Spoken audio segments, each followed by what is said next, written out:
Welcome back to the Quarter Mile Podcast. And I say that not only to the people listening and watching this podcast, but literally to my two guests slash former regulars. We're very excited about this very special bonus episode for the Quarter Mile Podcast. This is, if you're listening, this is Redline Part 2. We spent an episode reviewing Redline, but we have a very special episode that we've known we were going to do from back even in season 1 when we were putting together season 2. So I'm joined with my former co-host Bailey Jackson, and I'm joined with my former season regular, but also videographer Alan Ingalls. Just two of the coolest people, two of my favorite people, the two people that I got this podcast started with. And they this is like that cool the OGs. This is the original trinity of the Quarter Mile Podcast. So glad you guys are here. This will be fun. The main reason we got together is because when we were talking about episodes for season 2, Alan said we should do Redline because it's based off of Fast and Furious. It's one of those movies that kind of picked up the track from Fast and Furious, but then it's also like, and it's the movie that made me want to become a film director. And I was like, there's so much more to that story that I don't want to hear yet, but I want to hear on the episode. So in watching this movie, I genuinely don't understand why, and I'm so excited to hear. And then when we got Alan, it wasn't much of a hop skip to reach out to Bailey and see what she was doing tonight either. So this is a fun little reunion. Glad you guys are here. Before we jump into Redline again. Tell me about like what's up, what's new, what have you guys been up to since Fast and Furious 10 was the last time we were together? Ladies first. That's not fair. I mean, I've been just I've just been figuring out adult life and stuff is really the only thing. So shout out to my early 20s homies over here that realize that the world is really difficult right now. Yeah, that's actually everybody. I understand that. So we were, when you said you've been figuring out life, both me and Alan are like, did you figure it out? Can you tell us? Like what? Like, right. No. The struggle is real. Oh, bummer. Well, darn. Okay. Well, if you figured it out before us, let us know though. Absolutely. Thank you. Help your pals I made out. spaghetti tonight. So if that's what you wanted to know. Definitely not shells and cheese though. Oh my No. gosh. No. I have not eaten yet tonight. That's the immediately next thing that I'm doing. And I think I think it's a sandwich night. Yeah, don't get great value shells and cheese. It's like cheesy cardboard. It was not good. It used to be good. No, Yeah. Bummer. Because I was gonna say I've gotten that before, and anyway. So Alan, how about you? How's everything going in your world? To be fair, I was running late, so I had my daughter cook it, and she's never cooked it before, so that No, it's bad now, Alan. I had the same experience. No, it's terrible. No, I agree. So oh my goodness, it's like they made it with cheap ingredients, and then like the economy went to crap, and they're like, oh, we got to make it with even cheaper ingredients now. Let's just actually use the cardboard box. Yeah. It's just it's like a bread bowl but with a cardboard box. So, yeah, but Panera does the same thing. Yeah, yeah. Same old man. I've just been, shooting music videos and making movies and just trying to make a dollar and raise some kids and keep this house going and pet that dog, all the things. Yeah, that's awesome. Love it. Pet that dog. Pet that dog. That sounds like Beyonce. That sounds like Beyonce's next country song. It's a little, still's got a little hip hop to it, but then also like we got to bring in the dog. It's a country song. So right. Who let the dogs out? Bailey, have you gone country yet? Yeah. It's in my blood. Ew, no. There's no way I can't be. No, you could do it, but like, why? Why would I? For the same reason that Kid Rock and Post Malone did. I have a Guns N' Roses shirt on right now. Come on, it's funny. Yeah, and it is. I have it, and I made it into a wife beater. Like nice.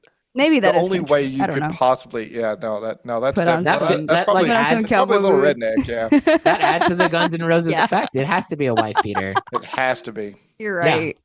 And it doesn't come that way. You have to make it that way. Like it has to. Otherwise, you're a sellout. If you bought it as a wife beater, come on, what? Not like no. Anyway, that's pretty rock and roll to be a sellout. So. And if it still had sleeves, people would ask you to name 3 songs.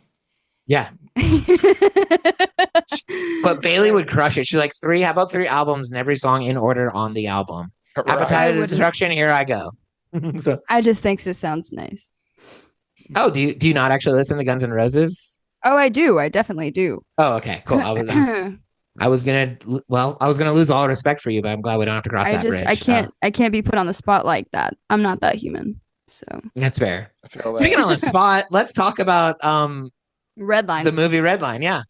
So yeah. So what did you guys think? Bailey, this was your first time seeing it, and Alan, I know it's changed your life. So I'd love to. What do we think about this movie overall? I I think I actually enjoyed it. I know that you might have thought the other ways in a way. But I kind of enjoyed at least the aspects that it gave. There were definitely moments where I was like, "Oh, that's interesting for sure." But at the same time, I felt like I was intrigued the entire movie. Like I found myself where I paused it and I was like, "Oh, I'm already halfway through." And Mhm. this is happening right now in the middle of the movie. Oh, okay. That's cool. That makes sense. That's fine. And then by the end of the movie I was like, okay, yeah, cool. So I get it. I get it. The plot lines and stuff Mhm. like that maybe might not be the best. They might have some holes and stuff like that. Or be And original. maybe a little bit of it. Yeah. It definitely had some it definitely had some borrowing ideas from a lot of different things, including my homie that's from the Gilmore Girls that's on that movie. He's like in the band Oh, was he one of and the Yes. band guys? he's one of the Yeah. band guys, which is really funny because in Gilmore Girls, he's also one In a of the band. band guys. So yeah, anyway, that was one of my takes. I was like, oh, I enjoyed that because I know this guy, so I was just watching for Waldo the Yeah. entire time, pretty much for that guy. So Yeah, he didn't. He was only in a little bit. The band didn't have much. How about that just song they barely. played? Oh my How about god. That was the best part of the film. that was hilarious. That Yeah. was I mean, hard. That part was I, hard. I mean, so here's the funny part, right? I loved that part of the movie and only that. So I'm the exact opposite of Oh, both of you. And honestly, it's a tongue in cheek, Mhm. funny song, but it's like Yeah. as a car guy as a car guy who's like also into hot women, I was like, hey, this song is about the two things that I really like. I mean, I kind Yeah. of this is kind of slamming. This is fire. slamming. I'm telling you, I'm ready for Natasha to be in every Fast and Furious movie going forward. That that would She be was my great. favorite part of the movie. I mean, yeah. Yeah. She was Yeah. Obviously. looking at her was my favorite part of the movie. I can't remember the name of the Eddie Griffin's character, but his cheesy dialogue was hilarious to Infamous. me. Infamous, yeah, yeah, he was. Yeah. What an All, interesting name, huh? yeah, but he eventually like Well, became such a side character. Like he was there for half the yeah. movie, and then they just moved on. I still think it Yeah. was definitely a thing that his name was infamous, though, for Mhm. sure. It 100% was because it was a play on Ludacris, Yeah. Oh, who say was in the second Fast and what? Furious movie. Yeah, Oh yeah, my it god. was, I'm and they've been telling you, like, there was nothing about this movie that was original. They literally took the first two movies and was like, hey, how yep. can we mash them together and They make them even worse? incorporate they even incorporated Nos. Like it wasn't like in Yeah. the exact I same saw the fictional Nos. way that Fast and Furious does. And they Uh, couldn't find, they thought, hey, we're going to one up Fast and Furious. Instead of having a pretty boy and all these beautiful women, we're going to make the pretty boy, Brian Walker's character, a pretty woman. I mhm. was okay with that, though. So Yeah, honestly, me too. Yeah, yeah, it worked. It worked. I'd be cool with that. Like, it was cool. uh, then I know Bailey, what did you think about all the classic 2000s? Like, I think it was 2007 was this movie came out. All the like Yep. misogyny and hot women in tight clothing and literally being sold as property. I think Well, I was kind of on par for today. I don't know. Honestly, the world and everything is such a cyclical little matter. So things come to light and then bad things happen again, and then things come to light and bad things happen again, and then more things and all that. So the entertainment business been the same way. Me and Drew had a conversation the other day or yesterday or whatever about stuff. So it's yeah, honestly that movie kind of shined a little bit of a light on that. So it's not like it wasn't true that certain things do happen. Like absolutely. people are owned, Yeah. actually. Yeah, So yeah. yeah, because I in the last episode where I reviewed it with CJ, that was why I was like, man, how weird is it that they literally sold a woman in a bet, and they're like, they were underground street racer drug dealers who were racing for Viagra. How is Sounds that pretty on not par. surprise? Yeah, like, and I was like, oh, sorry, I didn't Fair mean to point. shame them in their I shouldn't judge that culture, is what I guess. Yeah, I did like the soundtrack. The soundtrack was really dope. I did Yeah. like that. I looked into that and it's not on Spotify. So Oh man, somebody should do that for me. Thank you. if you're Redline people, if you're listening to this, make Yeah. make your make it happen. So The 2007 non-anime Redline. yes, that's right. Although apparently There's that two other movie more. is really good. So yeah, you guys will have to go listen to Andre, my guest host, talk about his passion for the other Red Line that wasn't the movie we were covering on the podcast for the movie we were covering. It was very weird. But it was great. It made me want to go watch the other movie. So Alan, I'd love to hear what it was it about this movie that got you into film directing and creating and all that. It's not that great of a story. It's not glamorous or inspirational or Oh, anything we like literally that. But dedicated an entire podcast episode to it. I So know. you better start embellishing, man. Better deliver. Well, Yeah. let me just provide you some context for this film. So, was 2006 the year that Tokyo Drift came out? It would have been 5 or 6. Yeah. So it was like I think it was 6 though. 2001 was the first one, 2003 maybe was the second Mhm. one, and then I like think five or so. six was the Yeah. third. Well, I'm not sure there was much influence from three in this one because this might have already been in production maybe when that, Hmm. but maybe not. But the first, the biggest three movies. Well, I guess they up to that point there was only three. So these three films that came out from this franchise, they decided to hop on that bandwagon. They got this Natasha, character, whoever played her, who's very beautiful, and then they got instead of getting Ludacris, they had to get so they got Eddie Griffin instead.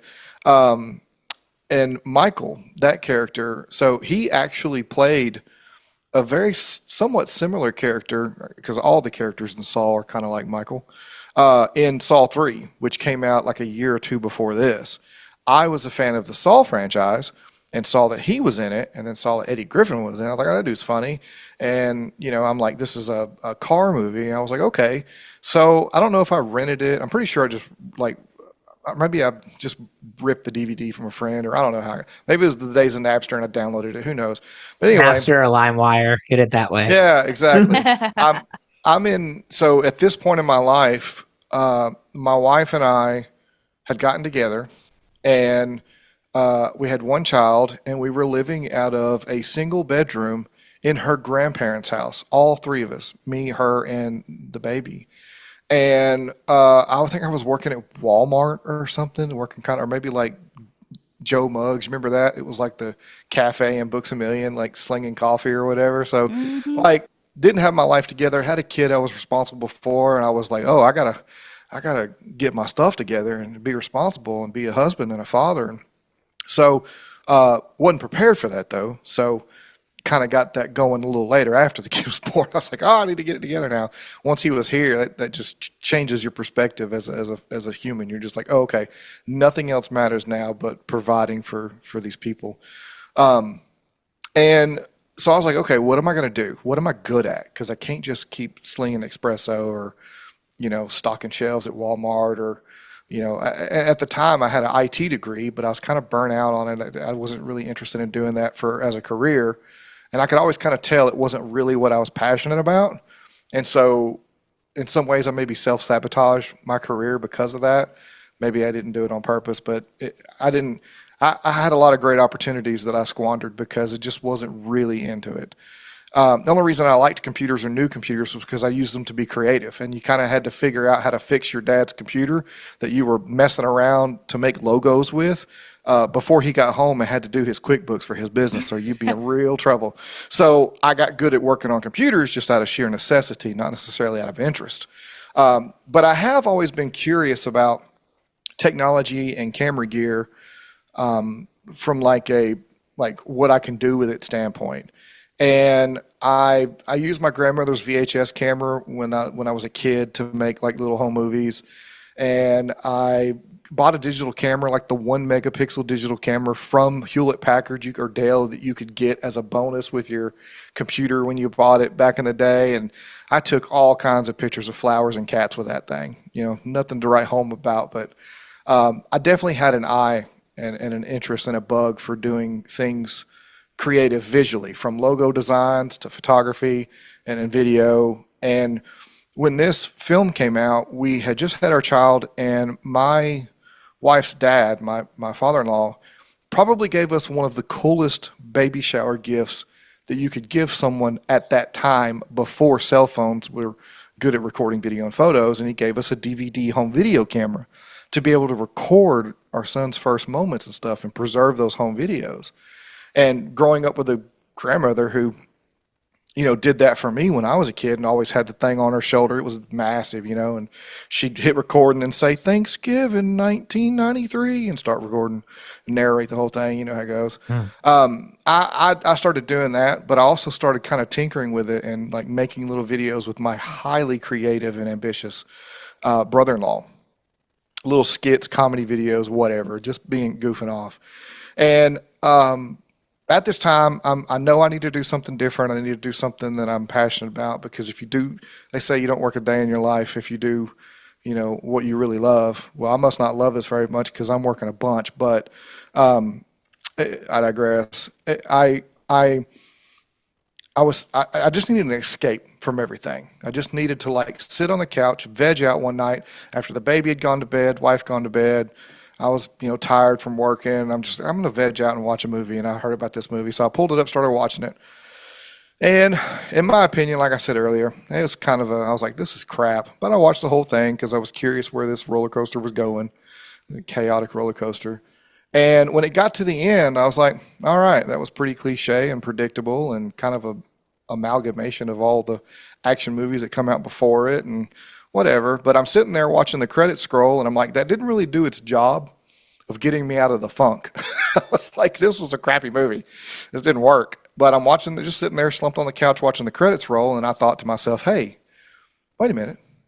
All of the, first of all, I can make a better movie than that, number one. Number two, all of these people whose names are scrolling on my screen on my TV in Friendship, Tennessee right now, got paid in one way or another to be involved in actually making a movie that, in my opinion, wasn't that great. So if I can make a better movie, maybe I also can get paid, maybe even more than some of them did, to make a better movie. And so I was like, maybe that's something I should pursue. And I was literally in the middle of editing little comedy skits that my brother-in-law did. Coincidentally, YouTube started that year. So, you know, our first videos were on MySpace. We posted stuff on MySpace, skits and little short films and stuff. And then I made some short films and posted them on YouTube in response to some film competitions from some YouTube channels that talked about how to, you know, do movies and stuff and do effects and did camera reviews and things like that. And that short film that I made actually ended up, I made myself a website and I put the short film on it and just kept grinding at it. And Rough Country in 2015 was needing somebody to do video commercials for them. And they actually found me through a car club member. Our car club, you know, was mainly Fast and Furious style cars, but all of us were respectful of all types of vehicles, regardless of the make and model, as Dom says. And he followed Rough Country on Facebook, and he saw a post for, you know, hey, we need a video guy, and he knew I did it, and so he tagged me in the Facebook post. And the chief marketing officer, the marketing director, saw my name tagged in the post, went and looked me up, got to my website, watched the short film, and called me and was like, hey, you want to come talk to us about doing video full-time as a full-time career? And I was in IT at the time. At this time, I had kind of got my life together. I'd got a house for me and the kids and the wife, and had another couple more kids at that point. And, you know, but I was still in IT, kind of doing mindless, soulless job that I wasn't super interested in. And for the company I was working for, I was creating commercials and ads for us. I was trying to do that anyway. And so when he called, I was like, well, you're going to pay me more money to come do what I really want to do and make YouTube videos for a living. Not only that, but of lifted trucks and Jeeps. Yeah, sign me up. So Absolutely. it got me into video and it got me into making, movies and stuff like that. But it also, coincidentally resulted in the career that I have now, making video ads and shooting product photography of, lift kits and big old trucks and Jeeps and stuff. So it's crazy how just it's like the butterfly effect, tiny little wing flap set my life into motion. And had I not watched that movie and come to that realization, my life could look so different right now. Maybe I would have got there from through a different path, but still though, it's crazy just Or if you watched a really good movie and then at the credits you're like, I could never do that, and then you never do that. apply Is for that good? anything. Right. Yeah. But that's it. So to answer your question in a shorter form, what about this movie made me want to get into making films and making music videos and stuff? The credits. Huh. I love that. I get, and it's funny. I think I told someone because I was telling them about this. It was probably at the last podcast recording, and I was telling them like, yeah, I'm getting this other episode, and because I was like, yeah, apparently this movie led him into wanting to make films, and then CJ was like, how? And I think I jokingly was like, maybe he saw the credits and was like, I could do better than that guy, and so that's 100%. That's exactly what it was. That's great. But you know what? I don't. I think it's important as creatives. Often we eventually, sooner or later, have to give ourselves permission to like try, or give ourselves permission to be like, this is what I want to do, or this is what I want to try. I feel like in part of my own experience of doing comedy as a profession, there was a point where I was watching, just scrolling through Netflix and seeing all the different comedy specials because they have like 6 trillion, it feels like. But a few of the names, I was like, oh, I have that person's cell phone number. That's like a real person that I know. And I remember when Alan, you'll appreciate this. I remember when they were headlining South Street Comedy Club in South Jackson, Tennessee. Like I remember all I probably recorded them at South Street, like right. It's part of my journey. Yeah. And so that was part of my process of like, well, because I was like, if these people can do this, then so can I. And I think that's a good natural thing. So, and to be fair, like also as creatives, I never want to shit on other people's work because while this movie didn't connect with me, and it obviously wasn't a box office smash, so the numbers don't lie. Although sometimes the numbers, there's been films that have become cult classics after a theatrical release that picked up and found their audience later. But this is came out in 2007, so I think it's safe to say that this is not one of those. But at the same time, they got a multi-million-dollar movie made, and I still haven't. So yeah, they did something right. They knew somebody or somehow. But they did get something right. Her name was Nadia. Whatever. Yeah. But the movie does look good. It's well shot. There was any technical aspects or issues of it that I just think that and also we don't know the story. I wish I kind of had a bird's eye view or a behind the scenes peek of like what the original idea was, because how like sometimes a movie's original idea is like, oh, that's awesome, and by the time it gets filmed and there's production issues, and then it gets like even in pre-production things go wrong and have to be changed, and then it gets to the editing bay and you can make or break a film in the editing bay. And absolutely.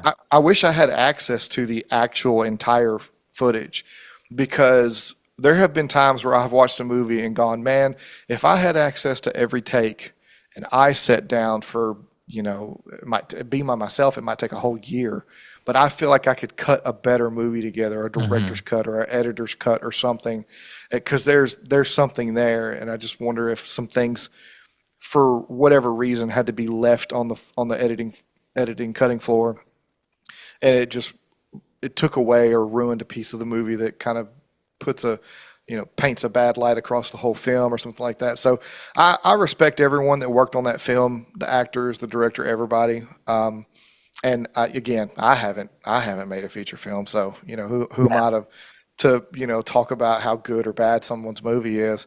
But but at the And same it's all time, I do. relative too. Yeah. Like, I Yeah, mean, it really someone is. might enjoy that movie and have Well, you guys might be did, one of their favorite so movies. Yeah. I mean, yeah, I had yeah, a good time watching it. But at first I was enjoying it because I was laughing at it. But midway into the movie, I was like, I'm actually invested in this plot. What happens to this girl? right. Like, What are Same. they gonna do now? yeah, Yeah, this yeah, is wild. yeah. I think that my view of it is skewed because of this. This was the movie that sparked the idea of me becoming a filmmaker and a cinematographer. And I think part of me has some resentment built into this movie just because I wish I could say a better movie is what got me into filmmaking. Because there's people who are like, oh yeah, Shawshank Redemption got me into movies, or the Jurassic Park got me into Yeah. movies, and I'm just like, red But line.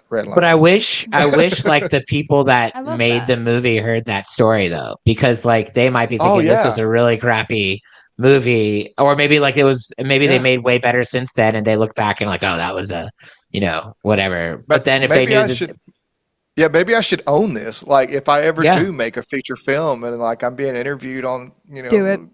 hey, late night TV, I'm gonna be like, so what got you into making movies? Oh, this movie Redline from 2007. Oh, when really? you Haven't seen it? Yeah, you shouldn't. it's your Emmy award winning or whatever Yeah. speech. Thanks to my Thank family. Redline. Thank you, Redline. I think that would be Yeah, great. I, I'm gonna lean into it. so, They're gonna be It's watching the unique. Emmys. The people are gonna be watching the Emmys that made it. Gonna be like, wait, what? What? Awesome. Um, well, I almost like threw myself out here. Thank you so much for that story. I appreciate it. And it's exactly what I mean. Like, I love how creativity in any form motivates us to do better, to branch out and do our own thing. And that is one of the beautiful things about movies we watch, music we listen to, things we do, art in general, is it moves us. So that's a really cool story, and I appreciate you sharing it. I really appreciate you guys coming on the show. What I appreciate so much is that the whole idea of my brand came from our podcast. It specifically came from our episode 3 when we covered Tokyo Drift, which was the first time we had Alan. That really helped shape the podcast. That kind of is one of the main episodes of the podcast for the vibe we have. Something we got on episode 3 was Alan gave us this little clapper thing. Yeah. Yep. Oh, cool. And I've been keeping it. But what's really cool, and Bailey knows this, is when we started working on my brand, Quarter Mile Entertainment, and we're coming up with graphics and logos. Yeah. We decided to go with a film clapper because it was a reminder of our experience in working with Alan and doing that episode Tokyo Drift, which Nice. was just a wonderful time of creatives working together, creating something fun with friends. And so this team right here is absolutely part of the motivation to the brand that I start now, which is about encouraging other creatives and what they do so that maybe one day they can make a red line that inspires a different creative. And so I just really I want to thank you guys for being part of that, for helping me with what I'm doing, inspiring me. It wasn't a movie with a hot woman, but it was a film clapper thing. So that was inspirational. And other than that, our next episode is going to be Hobbs and Shaw, which ends. It's like the last real Fast and Furious type movie in our podcast. After we've beaten the dead horse of Fast and Furious so much by turbocharged prequel, Los Bandoleros, the 10 movies that referenced Fast and Furious literally once. Wow. Movies that are so the next week it's like this is the actual end of the Fast and Furious part. But then we'll still do 3, just like Fast and Furious. We'll still do a few more movies based off of Fast and Furious. But Yep. We're Fast and Furious. moving along. So, yeah. So, but this is like the people's elbow to the dead horse that we've knocked dead. So, but anyway, thank you guys so much for coming out. It's always fun. Some of my Thank favorite you. people. Likewise. And everyone who's listening here, thanks for being here. Hope you have fun. Go watch a cheesy movie, enjoy it, create something, and live your life a quarter mile at a time.